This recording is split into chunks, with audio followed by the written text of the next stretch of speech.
આરંભે સાંભળી તે પંક્તિ કવિ કાંતની. સત્યની ખોજ અને ન્યાયનો આગ્રહ એમની કવિતામાં ભરપૂર. ખંડકાવ્યો, ઉર્મી કાવ્યો અને મૈત્રી કાવ્યોના રચયિતા કવિ કાંત એ પંડિત યુગના જ નહીં, સમગ્ર ગુજરાતી સાહિત્યના પ્રતિભાવાન સર્જક મણિશંકર રત્નજી ભટ્ટ. આજે આપણે કાંત વિશે સંવાદ કરવાના છીએ. કાંતની સર્જક પ્રતિભા વિશે સંવાદ કરવા સ્ટુડિયોમાં ઉપસ્થિત છે ડૉક્ટર સતીશભાઈ વ્યાસ. આપણા સૌ વતી સતીશભાઈનું સ્વાગત કરું છું. નમસ્તે. આજીવન શિક્ષણને સમર્પિત એવા ડૉક્ટર સતીશભાઈ વ્યાસ સર્જક છે, વિવેચક છે અને આજે અધિકાર ભાવપૂર્વક કાંતની સર્જક પ્રતિભા વિશે સંવાદ એટલા માટે કરવાના છે કે કાંતના જીવન અને સર્જન પર આધારિત નાટક જળ ને પડદેના તેઓ રચયિતા છે. ગુજરાત અને ગુજરાત બહાર 35થી વધુ વાર આ નાટક ભજવાઈ ચૂક્યું છે. સતીશભાઈ, અમારા સૌ વતી પુનઃ આપનું સ્વાગત કરીએ છીએ. અને પહેલો પ્રશ્ન, સીધા જ વિષય પર આવીને પહેલો પ્રશ્ન હું આપને કરું કે કવિ કાંત એ પંડિત યુગના સર્જક. આ યુગ પંડિત યુગ કે સાક્ષર યુગ શા માટે કહેવાય છે, એની લાક્ષણિકતાઓ સાથે આપ થોડી વાત કરશો? નમસ્તે વિદ્યાર્થી મિત્રો અને અધ્યાપક મિત્રો. કાંત પંડિત યુગના સર્જક છે. વૈશાલીબેન, તમે યોગ્ય રીતે જ પ્રશ્ન પૂછ્યો કે આ સમયને પંડિત યુગ શા માટે કહેવામાં આવે છે. આપણને બધાને ખબર છે કે પંડિત યુગ પૂર્વે ગુજરાતમાં સુધારાનું એક પ્રકારનું આક્રમણ શરૂ થયું હતું. નર્મદાદી મિત્રોએ ગુજરાતમાં સુધારાનો એક મોટો વેગવંતો પ્રવાહ આપણે ત્યાં ચલાવ્યો. પંડિત યુગના ચિંતકોને એવું લાગ્યું કે આ સુધારા અંગે પણ આપણે ચિંતન કરવાની જરૂર છે. એકાએક આપણે પશ્ચિમાભિમુખ થઈને સુધારાના વાયરે ચડ્યા છીએ તો ક્યાંક થોડું એવું વિચારીએ કે આપણી સંસ્કૃતિમાં પણ કેટલાક સારા તત્વો છે કે કેમ. આ મંથન આ સમયમાં શરૂ થયું અને આપણા નવયુવકો મુંબઈ જઈને અભ્યાસ કરી રહ્યા હતા. અને અભ્યાસ પણ કેવા કેવા વિષયોનો.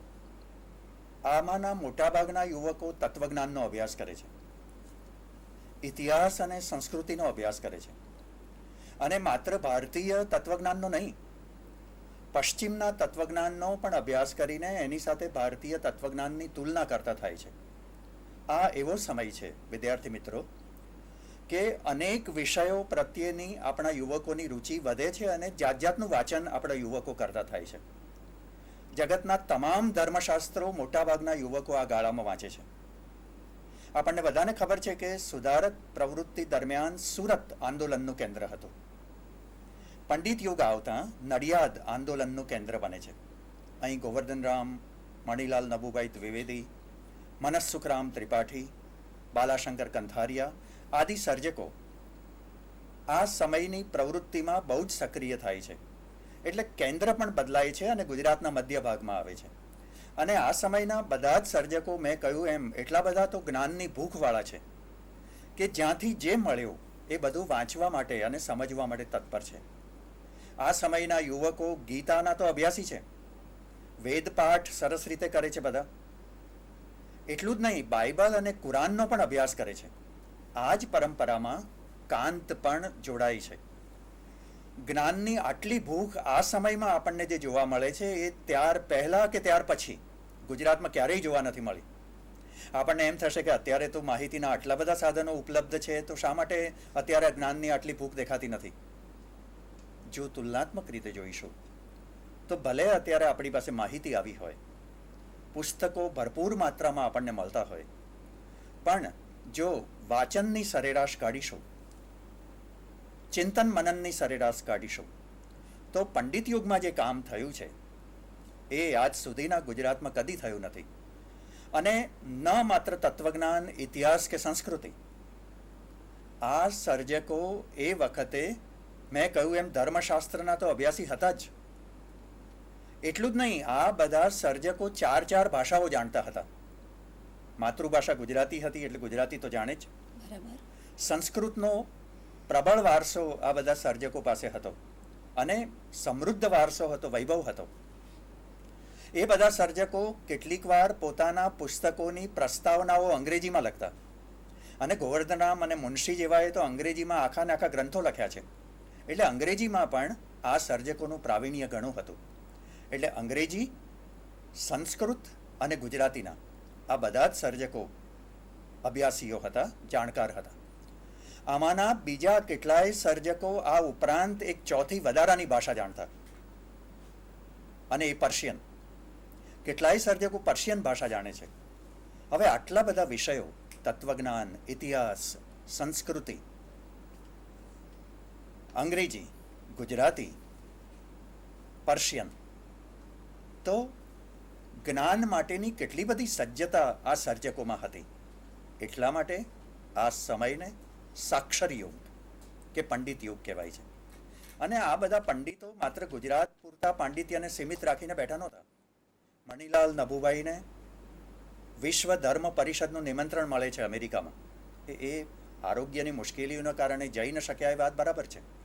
આનંદ શંકર ધ્રુવ બનારસ હિન્દુ યુનિવર્સિટીના કુલપતિ થાય છે એ વર્ષોમાં.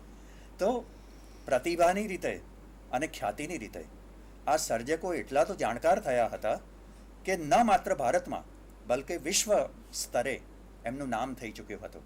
અને મણિલાલ તો જીવ્યા છે માત્ર 40 વર્ષ, પણ 40 વર્ષમાં તો એમણે કેટલું બધું સંચિત કરી લીધું છે. કલાપી 26 વર્ષ જીવ્યા, પણ એ દરમિયાન તો બાઇબલ, કુરાન અને ગીતાના અભ્યાસમાંથી પસાર થઈ ચૂક્યા છે. તો આ સજ્જતા હોવાને કારણે, આ ક્ષમતા હોવાને કારણે આ સમયે આપણે ત્યાં સાક્ષર યુગ કહેવાયો છે. અને એમાંના એક સાક્ષર કવિ એ આપણા આ કાંત. તો આ અર્થમાં આ આખા સમયને પંડિત યુગ કે સાક્ષર યુગ કહેવાય છે. અને આ જ્યાં સુધી ન સમજીએ ત્યાં સુધી કાંતને આપણે એના પૂરા પરિપ્રેક્ષ્યમાં ન સમજી શકીએ. અને કાંત પણ સ્નાતક બને છે ત્યારે કયો વિષય રાખે છે વૈશાલીબેન ખબર છે? જી, કયો રાખે છે? Moral philosophy. વાહ!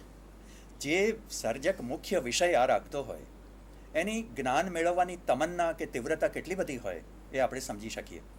તો આવા સર્જક વિશે જ્યારે આપણને વાત કરવાની થાય ત્યારે આપણી સજ્જતા અંગે પણ આપણા મનમાં મૂંઝવણ થાય કે આ સર્જકનું મૂલ્યાંકન જ્યારે આપણે કરીશું ત્યારે એને યોગ્ય પરિપ્રેક્ષ્યમાં ન્યાય આપી શકીશું કે કેમ.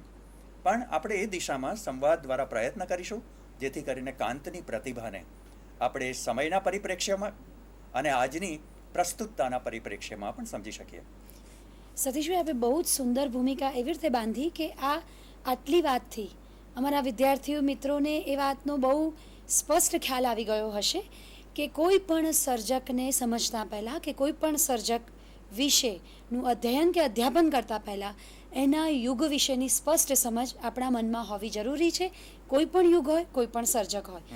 સતીશભાઈ, હું એવું માનું છું કે દરેક પ્રતિભાવાન માણસ પોતાના સમયથી ઉફરો ચાલે છે. એ નરસિંહ હોય, મીરા હોય, અખો હોય, એ પોતાના સમય, સંદર્ભ અને સમાજથી ઉફરા ચાલ્યા છે. કાંતમાં પણ આવું જોવા મળે છે.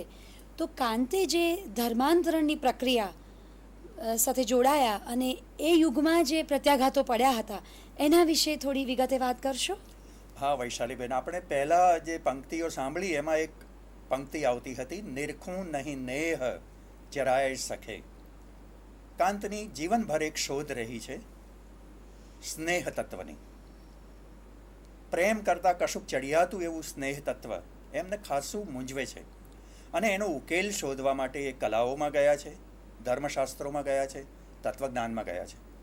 અને એના ભાગરૂપે એમણે અનેક ધર્મશાસ્ત્રોનો અભ્યાસ કર્યો. કુરાનમાંથી પસાર થયા, બાઇબલમાંથી પસાર થયા, વારંવાર એ બાઇબલનું પઠન કરતા. અને સૌથી વધારે તો એ સ્વીડનબોર્ગ નામના એક ચિંતકના વિચારોમાંથી પસાર થયા. એ ચિંતકને વિશ્વના ઘણા સર્જકોએ મનનમાં લીધો છે. એનો પ્રભાવ ઘણા સર્જકો ઉપર પડ્યો છે. અને કાંત પણ એમના વિચારોથી પ્રભાવિત થાય છે. પણ આપણે એ નહીં ભૂલવાનું કે કાંત સ્નેહ તત્વની ખોજ કરતાં કરતાં સ્વીડનબોર્ગ સુધી પહોંચ્યા છે. અને એમની આસ્થા સ્વીડનબોર્ગમાં અને કેટલેક અંશે ઈસુના કરુણાના ખ્યાલોમાં, બાઇબલના સિદ્ધાંતોમાં સ્થિર થઈ. એક તબક્કે એમણે નિર્ણય કરી લીધો, પોતાની આસ્થા બદલે છે કાંત, કે મારે હવે આ ધર્મમાં વધારે મને આસ્થા હોવાથી એમાં જવું છે.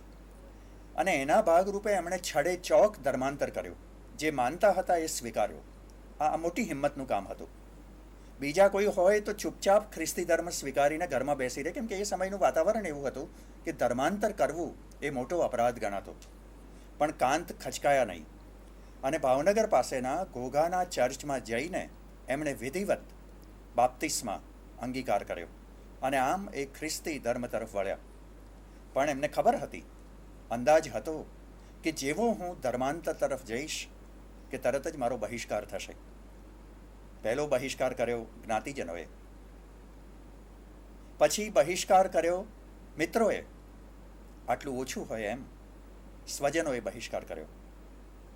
હવે કલ્પના કરો કે એક જ ઘરમાં સાથે રહેવાનું હોય અને પત્ની અને બાળકો પણ આ ધર્માંતરને કારણે બહિષ્કાર કરે તો કઈ પરિસ્થિતિનો સામનો કરવાનો આવે.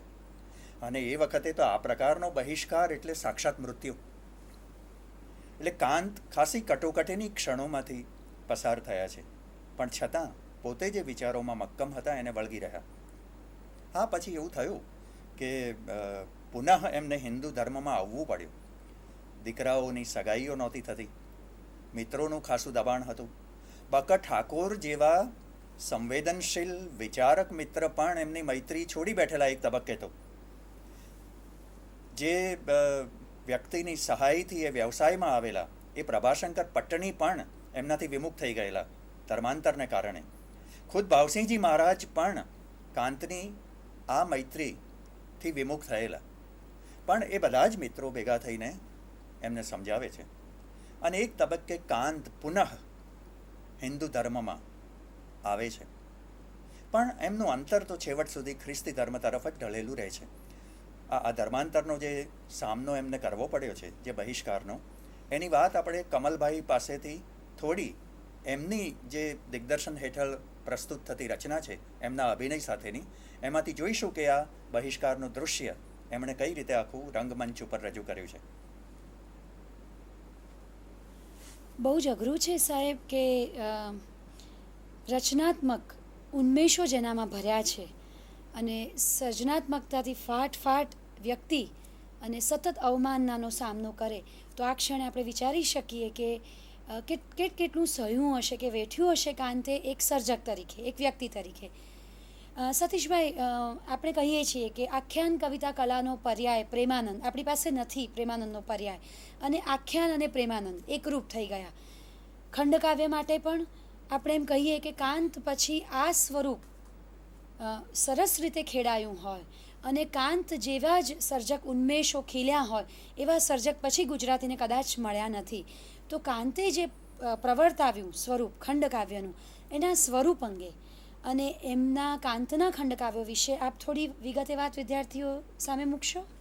વૈશાલીબેન, તમે સાચું જ કહ્યું કે કાંત જેવા ખંડકાવ્યો કોઈએ લખ્યા નથી.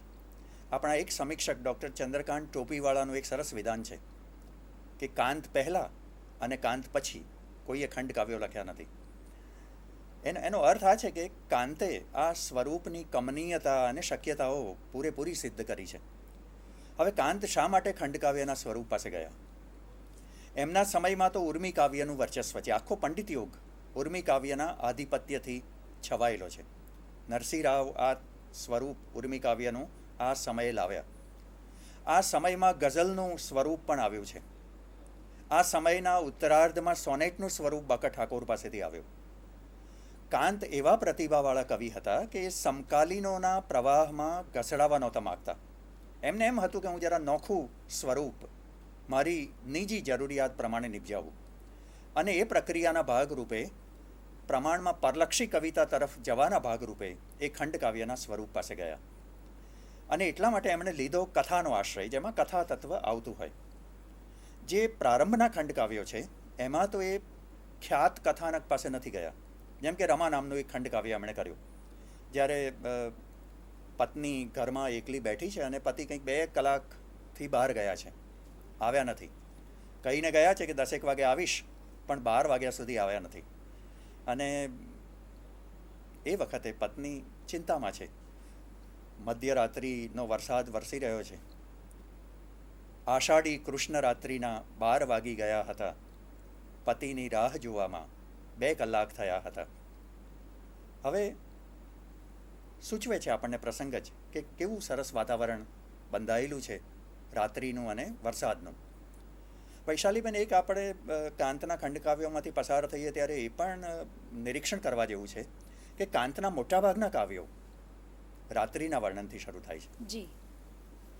એ પછી વસંત વિજય હોય, અતિજ્ઞાન હોય, ચક્રવાક મિથુન સાંધ્ય ક્ષણથી શરૂ થાય છે, દેવયાની હોય, રજનીથી ડરું તોય કેમ હું લેખતી નથી, ક્યાં છો કચ્છ સખે ક્યાં છો, કેમ હું પેખતી નથી, કે વસંત વિજયમાં નહીં નાથ ન જાણો કે સવાર છે, આ બધું ઘોર અંધારું હજી તો બહુ વાર છે. તો કાંત શા માટે પોતાના ખંડકાવ્યોનો પ્રારંભ અંધકારના વર્ણનથી જ કરવાનું પસંદ કરે છે? આપણને સહેજે આ પ્રશ્ન થવો જોઈએ. એમ નહીં કે એમને અન્ય રીતે પ્રારંભ કરતા નથી આવડતું, પણ કદાચ એમના મનમાં એક વાત ઊંડે ઊંડે પડેલી છે ખંડકાવ્યના સ્વરૂપને હાથમાં લેતાની સાથે, અને એ પડેલી વાત છે ગ્રીક નાટકોની, ગ્રીક કરુણાંતિકાઓની. અચ્છા.